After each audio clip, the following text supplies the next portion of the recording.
लाडक्या बहिणींना सर्वात मोठा धक्का. सरकारचा मोठा निर्णय लाभार्थी महिलांचं टेन्शन वाढवणारी बातमी आहे. राज्यातील ज्या कुटुंबाचं वार्षिक उत्पन्न हे 2.5 लाखांपेक्षा कमी आहे, अशा महिलांसाठी राज्य सरकारनं लाडकी बहीण योजना सुरू केली आहे. या योजनेअंतर्गत लाभार्थी महिलांना दर महिन्याला 1,500 रुपये सन्मान निधी दिला जातो. विधानसभा निवडणुकीच्या काही महिने आधी या योजनेची घोषणा करण्यात आली होती. ही योजना महिला वर्गांमध्ये चांगलीच लोकप्रिय ठरली. या योजनेचा मोठा फायदा विधानसभा निवडणुकीत महायुतीला झाल्याचं पाहायला मिळालं.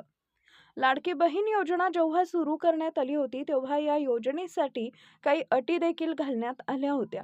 मात्र अनेक महिला या योजनेसाठी पात्र नसताना देखील त्यांनी या योजनेचा लाभ घेतल्याचं सरकारच्या निदर्शनास आलं. त्यानंतर या योजनेसाठी KYC बंधनकारक करण्याचा निर्णय सरकारनं घेतलाय.